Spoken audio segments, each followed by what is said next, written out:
It's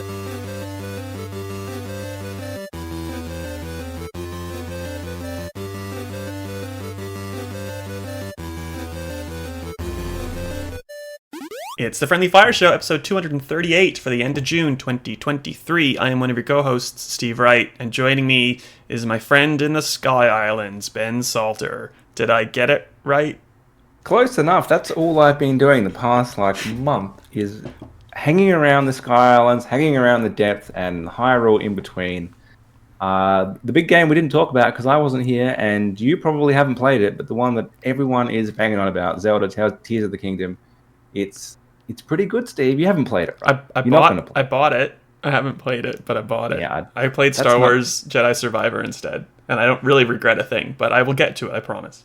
I'm flipping it. I'm going to play Star Wars next. And I started it, and Zelda's ruined me for everything else because I started and I was like, ugh, I can't be bothered with this. I'm just going to go back to Zelda. I'm in that time of mopping up stuff, which I normally don't do in games. So that probably tells you as much as you need to know. And it's because of its shrine structure. So there's like 100 and something shrines you can do. They ultimately power you up, but they're basically mini puzzles.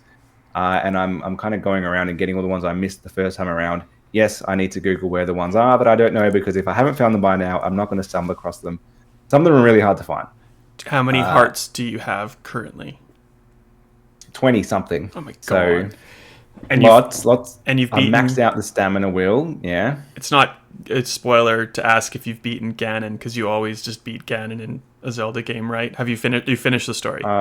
Yeah. Well, so. You don't always beat Ganon in every Zelda game, but very common, yes. And Ganon being back is a big deal in this one. There's more story, so if you didn't like the story in Breath of the Wild because it was really light on, there's a little bit more here, but it's still pretty light. Like, it's how much you want to play. Again, you could play this in my traditional way, just play the main quest, in which there's probably only like 10 quests. Like, you eventually get through the main ones pretty quick, but it's all that side stuff, which are not quests, heaps of side quests you can do if you want. I've got loads of those left. Most of them I'm not going to do. I'm just going around and doing all the puzzles, basically, because that's what's fun. And they've totally changed your power. You can basically just make stuff out of everything. And yes, the solution is often, I'm just going to build like a 10-level long bridge and climb along this thing that I'm clearly not meant to do. But that's why it's fun. Like, that's not always an option to you. A lot of it is you eventually get through something in such a way that you know you've done it wrong. And that's really satisfying, that you still manage to do it. And there's probably some really easy solution you've missed. If you're just starting out now, remember about Ascend. For like 20 hours, I forgot about Ascend, which is you can just shoot up through objects. And it's not a standard ability you'd have in a Zelda game. And so often you're like, how the hell do I get there? I need to climb up a weird way. It's impossible. And then you remember, oh, that's right. I can just kind of shoot up through it. Total game changer. Doesn't always work. Like, it blocks you at certain times when that would make something too easy. But that's why, like, it's just so much mucking around. You've probably seen some degree of like things going horribly wrong. That's the main stuff, which is all over Twitter and probably TikTok if you're a young person who knows about that. Not me. But yeah, it's very creative. It's so similar to Breath of the Wild in a lot of ways, but how you actually solve the puzzles is what's different. And so often, like last week, we were talking about Starfield and combat, and it looks very kind of samey to any game you've done that. And it's that different way to approach puzzles, which games don't really do. And it reminds me of Portal in that way, that it's kind of like you need to get through this like thing that's going to make you think, and you feel like a genius when you get there. But it's next level because you can do what the developer intended, but you can also just kind of break it and somehow get to the same goal anyway. And that's what Portal didn't really allow, at least not often. And you still feel great because you're kind of like, I've done it. And so a lot of mucking around, a lot of just kind of aimless playing, but you're achieving things still. Okay. And I think Breath of the Wild 1 didn't quite have as much of that. And so that's why I'm struggling to play another game, because it's that almost don't have to think about it, but I'm still thinking about it a lot, if that makes sense. Like, there's no necessarily goal that I'm getting towards because I'm not doing a quest at the moment, but I'm finding a new shrine, I'm figuring out the puzzle. You can kind of play while watching something else or while you're thinking about something else, and it's that mindless playing after work. But actually, when you're doing the puzzle, you're thinking about it heaps, but you're not thinking about how I'm progressing in the game. And that's kind of the thing, which but you're still progressing. So it's that level of like, very rare that a game involves you to this degree. And that's why I'm enjoying it, but you need to commit. It's not something you could play 5 hours here and then leave it for 2 months and come back and play again, because you'll completely forget how everything works. You need to commit and play. It's hard to play alongside other stuff. Okay. And up to you if you want to play the 20-hour main quest line and just be done, or you want to go for everything and play for 200 hours, like a lot of people have done. I'm probably in the middle somewhere. Well, not to make this about Jedi Survivor, but I'm at the point where I've like gotten 85% of all the worlds, and like I literally will have to grab a YouTube video and go through each section of the map to get the things I've missed, because like I just can't see those things, which that's why I'm not finishing it, because like I want to, but like it'll be a lot of like cross-referencing a video and like finishing up. I've seen a lot of phalluses, if I'll be honest, looking at Tears of the Kingdom. And that aside, the thing that's kind of making me not want to play it is what I think is a huge emphasis on build mechanics, and I'm not like a crafter per se. Am I? So how do you respond to that fear of mine then, Ben? You actually, like, as much as you do a lot of crafting, you don't actually do that much. It's not like a Minecraft or a resource building or any game where you need to get all your things and craft them. For a game that you do need to cook your own things to have health buffs, basically. But I mean, I cheat that. I just use like every so often, I just use like the 4 Zelda amiibos I have, which give you all the things you possibly need. And then I've got my stuff and I just craft them all in one go for 2 minutes and I'm set for the next session. In terms of building stuff for puzzles, how elaborate you do it is often up to you. So sometimes there's like you do need to build something that's going to take a little while, but pretty rare. Normally it's that's an option. If you're too lazy to figure out what the actual solution is, maybe you could just build like a 20 like plank long bridge. You need to find all that stuff. That takes forever. But sometimes it's the easier way because you just can't figure out how am I going to get there any other way. And there's definitely another solution. That's not there's no one way to do anything. So I think that's the main thing. But like, and I've seen like a cool like horse catcher, which like catches a horse and like lets you tame it because it only can move around like a very finite area. I've seen people build like giant robots, which looks really cool. Yeah. And I wish I could do that kind of thing. That seems like way too difficult and time-consuming. I haven't done any of that. All right. Now, there is a point where you get an auto-build mechanic. So instead of having to place everything as you'd want, it basically builds stuff for you. So that makes it much quicker. You need to then unlock the blueprints to have certain things already, or you can just rebuild what you've done yourself. But of course, initially, the first 20 to 30 hours is building stuff wrong. It's like putting the rocket on backwards and you think, this is going to be great. I'm going to shoot up in the sky. And then you suddenly realize, oh, hang on. You needed to point up, not down, and you've shot yourself backwards in the wrong. Like stuff like that goes wrong for a while, and it's just like that's my own clear mistake. It took me a long time to realize you can unattach stuff. Like then maybe I just skipped that in the button mashing of tutorials. You just kind of wiggle the right stick and it just snaps the thing off that you just put on. That's my hot tip for this game. But yeah, it's definitely more involved. You need to think about it a lot more, and for some reason. I would normally, everything about this game in describing it, I would normally hate. I hate crafting stuff. I hate like mindless, I'm not going to the next objective. But it somehow packages it all together in a way that I really like it. And it's just easy to play. And it runs surprisingly well for a Switch game. And we do have to say for a Switch game, but like this is a massive world, probably bigger than Elden Ring when you consider the 3 layers of it. And it runs at a pretty solid 30 frames. Like when there's a lot of explosions on screen, yeah, massive slowdown for half a second, but it's kind of, I don't know if my TV's VRR kind of covers that up a little bit, or if it's just not that noticeable because you've moved on at that point and you kind of expect that from a Switch game, but it's not a Pokemon situation where it's just struggling to run. So yeah, they've somehow managed to get it to work. It'd be great on more powerful hardware, but it still runs pretty well. And there are some Switch games that are decidedly better in handheld mode or in TV mode. I don't know if a lot are better in TV mode. But anyway, like, what do you say to either of those experiences? I think this is just such a big scale game that I prefer to play on TV. Like, you can just see a lot more of what's happening and spot stuff in the distance better. But it runs well in both. I think it's 720 in handheld mode and maybe 900p in TV mode, so not drastic difference, but it looks fine. Like it's that stylized look that it doesn't need to have super high res or super high detail, and yeah, absolutely, Nintendo get away with it because of that. That's what they've gone with. If you take like, what's a similar game? I don't know, something like Horizon Forbidden West, like the detail in Aloy's like hand is more detailed than anything in this entire game, and yet it's still a much more enjoyable, fun game. So it doesn't always have to be super high detail. And that definitely helps them run. Like if they tried to have Link to the same detail as any other main hero recently, it would just die. It would be impossible. Nice. So they've made concessions to make this game work. They've made the world work within it, and yet still really fun to explore. It's investing and it's just a enjoyable time, really. Like it kind of shows you don't need to have all the bells and whistles. You don't need the really elaborate long cutscenes. It does actually have some voice acting, and it's weird to hear Zelda speak with her weird British accent because traditionally Nintendo characters don't speak. But in the same way that I got over Chris Pratt being Mario, I've gotten past that, and yeah, it's a well-rounded package. I'm glad they didn't delay it. I was pretty much on the fence that they should push this to the next gen because it's going to struggle on Switch, having played Pokemon, which barely runs at all. Not the case. Runs well enough that I'm glad to play it now rather than wait 2 years to play it on a more powerful handheld. So as much as that's a compliment towards Nintendo, it's a criticism to Game Freak. So nice, No, nice backhand. Absolutely, it's shown that that you've got to make concessions. Like this is ancient hardware, but if you optimize your game well enough, and Nintendo did do what Game Freak couldn't, and what I would say almost any other first-party studio hasn't been allowed to do, except for maybe Starfield, and that is they delayed this game a full year once it was finished. They said it was finished a year ago, and they had a year polish. And that's probably why it runs so well. And I suppose Starfield has maybe had that as well. I don't know how close to finished it was when it got delayed for the 5th time.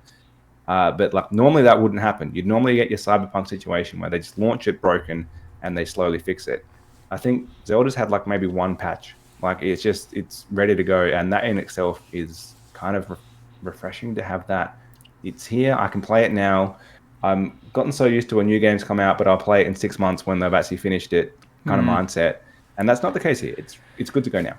Good. Well, and it's kind of a testament to what 2023 will potentially be to a fan of any platform. We've got Zelda on Switch. We most likely will have a decent outing in Spider-Man 2 on PlayStation. And from what we saw and talked about last week, Starfield's looking like it's shaped up pretty well for Xbox. So pick a platform.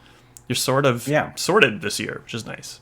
It's been a while since we've had like the 3 big hitters. It kind of feels like those 3 are so far above the third-party rush. And I'm not to say that we're not going to have a great bunch of third-party games this year, but we've kind of got the big 3 exclusives. And when we get around to Game of the Year time, it already feels like it's going to be those 3.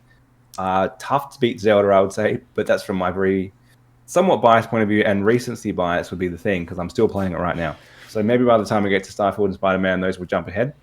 But yeah, it seems like we're eating good if you have all 3 platforms this year. If you only have one, it might feel like a bit of a lesser year because you only have access to one of those games. Or you could play at least 2 of them on PC at some point. Starfield will launch there. Spider-Man will go there next year. Zelda, you can probably get there in another way if you really want to.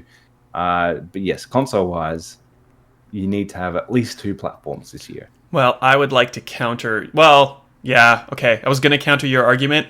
My argument works if you don't have a Switch, you had an Xbox or a PlayStation, because I've been playing 2 games that have come out recently that are exactly the opposite of the experience that you've been describing, where you get a new game and it needs patches for a huge amount of time, and like half the game's there, and they release the second half afterward. Diablo 4 and Street Fighter 6 have been on my playlist in the last couple weeks at least, and they're both games that have like shipped in a full status, like straight out of the gate, no issues, both super enjoyable for very, very different reasons. Diablo 4, I played like 40 hours of Diablo 3, but I couldn't tell you a single thing about that experience. I kind of just did it, and I think I did it in co-op with my husband more often than not, and that's exactly how I've been playing Diablo 4. 3 launched with like a weird like real money marketplace and all these things, like it was like half baked. They didn't have all this stuff ready for launch. Diablo 4 is exactly the opposite, and it's just like a really fun time to sit on the couch, log in, and just hack at things and just get loot and apply it and just keep going. It's very Blizzard in terms of cinematics. It looks amazing. The gameplay is super repetitive, but it's kind of like Zelda in the fact where you can just kind of sit down and, like be talking to one another on the couch as you're just like destroying all the minions on the screen and, like making sure you're hitting health and using your special powers. And it's like, it's equally good solo, but, like it is one of those games where you could like slap on a podcast or something and do some work or something in the background and not devote your full attention to it, which is quite fun. It's just very grindy, but in the best sense of the grind. Like, it's the whole point is a grind, so it's not the grind I was talking about in like Spider-Man, where you're just going through neighborhood side missions because there's a huge list of them. It's just fun to do it. The map is huge. There's tons of stuff to do around it. They've got world events, like in I know it's not a Destiny thing, but that's kind of where I first experienced these world events. Like, so it's very Destiny. They don't really advertise them. You just kind of like run by a little orange circle that's on the map, and you run over and see what's going on, and it's either, you know, like a group of people, because it's very online, or all just there doing some action. You could jump in to help, or, you know, you jump into one on your own and you find yourself overpowered and outnumbered, and then like 3 people just kind of like join in and help you. It's quite fun in that way, and like weirdly social at the same time, which is quite good. It's a top-down isometric action RPG. I don't know what else to say about it. Do you have any interest in playing Diablo? Is it on your list? Well, actually, kind of. It's kind of there, but it's just, it sounds too grindy for me. And I can just go play Vampire Survivors if I want to have a little grindy game for half an hour. Fair enough. Yeah, I get why people like it. It's never hooked me. Now that they've made it more console friendly, maybe it's more of a time to jump in. But yeah, probably not. Super seamless. Drop in, drop out co-op on console. Like, we were playing upstairs and downstairs like we usually do, and like screaming at each other like down the stairs when we needed to communicate, because Matt refuses to wear a headset. And then we realized it was just so much easier for me just to sit on the couch, and it's like 3 button presses you're in. When I'm like, if I need to go do something, like 2 button presses I'm out, and it's just like in out, super easy. It's really, really good. So if that's something that you're looking for, if you're wanting to play co-op with someone, it's probably a little bit on the difficult side. If you're like, I'm thinking about your fiance Claire, if you're not like super versed in games, it's probably a little too difficult, I would say. Yeah, no chance, I would say. That said, there's barely any couch co-op games at all, so I'm glad there is one. Glad to hear that there's actually one being released that's hasn't done a Halo and just cut it out. But no, I would need to find someone else to play with who's a little bit more controller savvy. As player 2, I get a little bit rubber bandy sometimes. Like, I'm leading the charge, and then all of a sudden, like, something happens, and I'm like 20 feet behind Matt. Like, it just kind of like once in a while glitches out, and I will occasionally die. And I say this, you know, like, I mean this with intention. I'm not just like trying to cover the fact that I'm needing to get good. Like, I look like I have full health, and then like, all of a sudden I'm just dead. So like, I think sometimes it's like a little bit networky, and I'm probably getting damage that I'm not seeing registered on the screen until it's too late, but it's not that bad. The other thing, I've been playing Street Fighter 6. I'm not a huge fighting game person, but it's just really stupid and Capcom-y.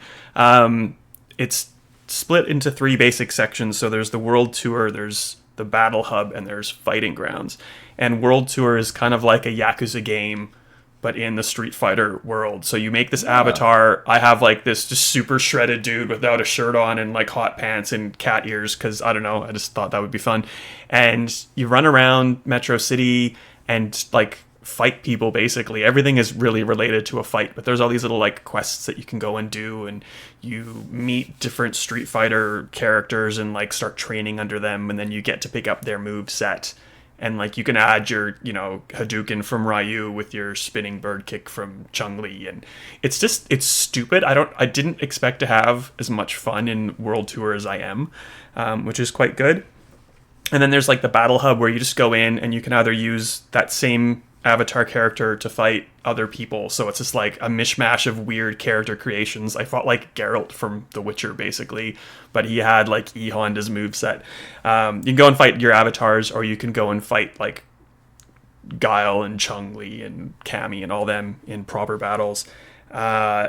It's just stupid fun, and the controls have been revamped, so if you're, you know, like the full like do the motion, hit the button kind of person, you can do those.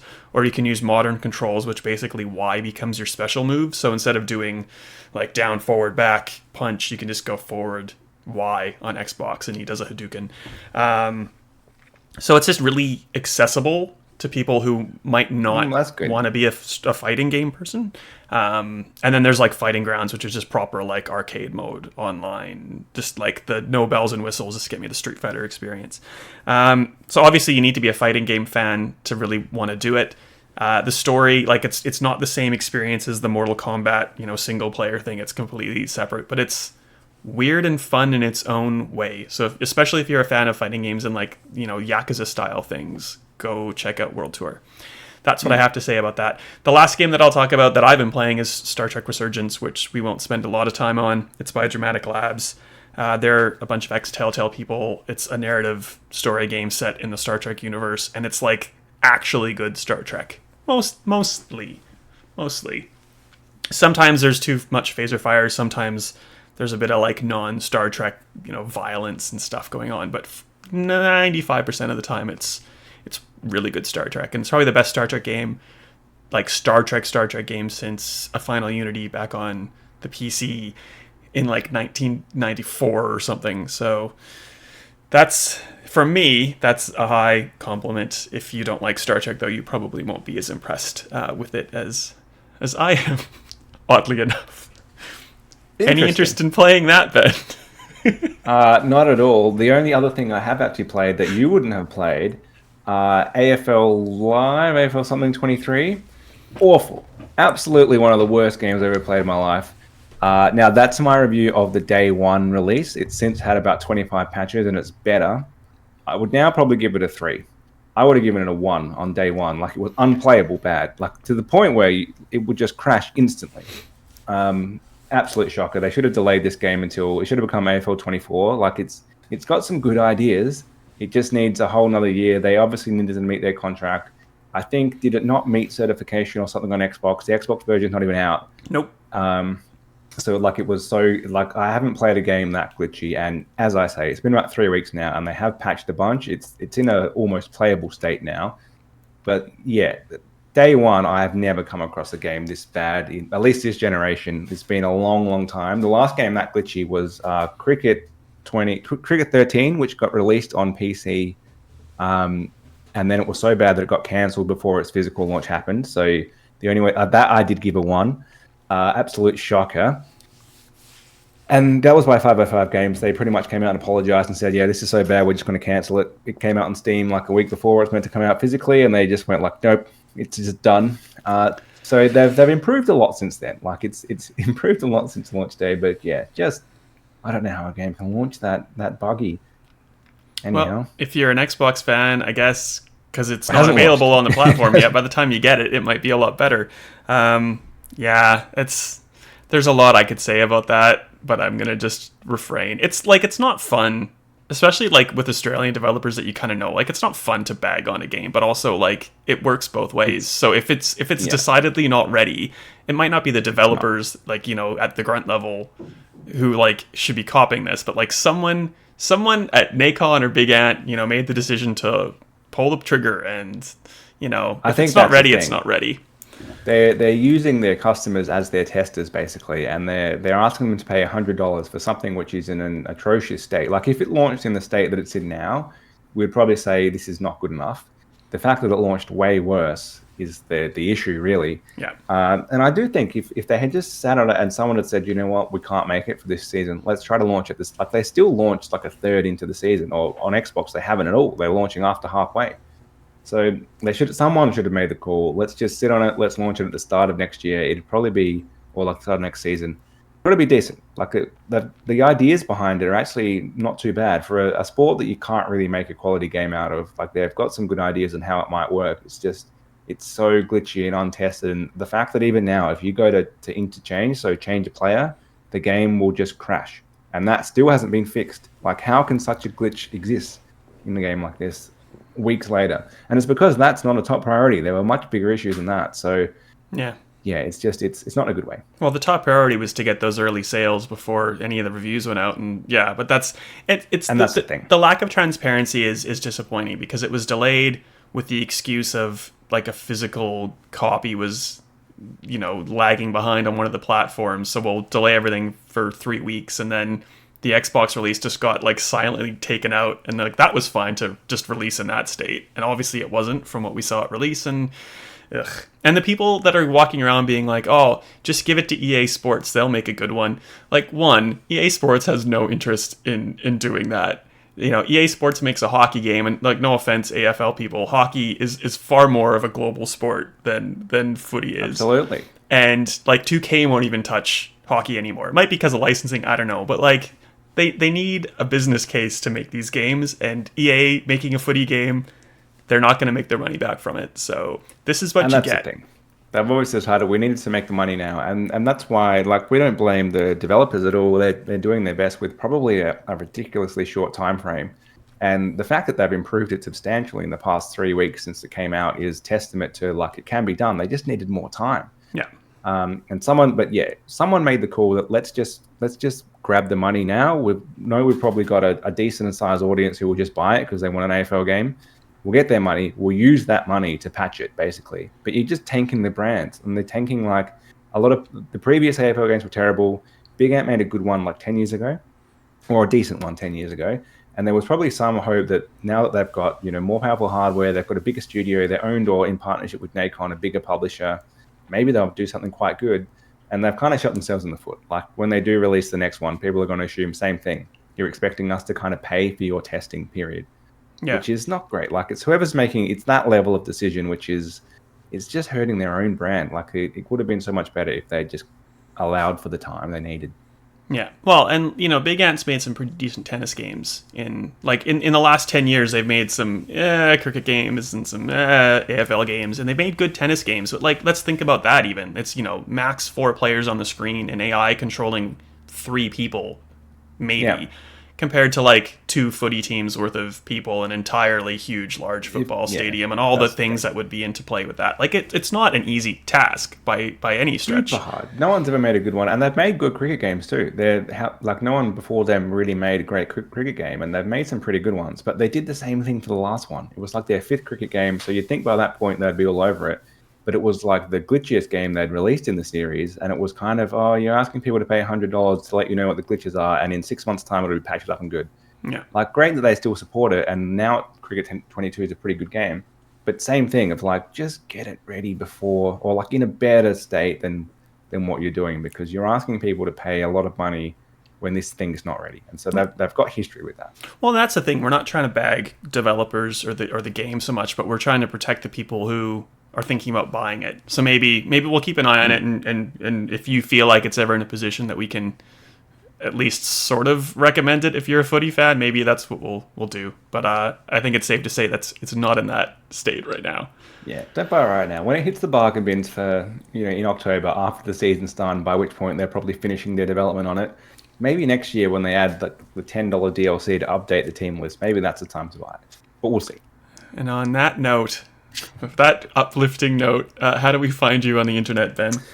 I'm Ben_Salter on Twitter. I'm still there at the moment. Where do we find you? SWriteAU, or you can hit us up on Stevivor.com, where we'll have the Capcom and Ubisoft showcases on the site by now. We're pretty much sure they were great. Yeah, we're pretty much done Summer Games Fest. Maybe we'll talk about them next time. Yeah, we'll talk about those.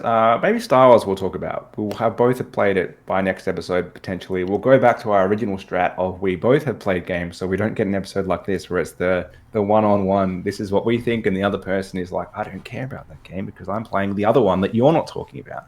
So everything we talked about today, it sounds like they're all good.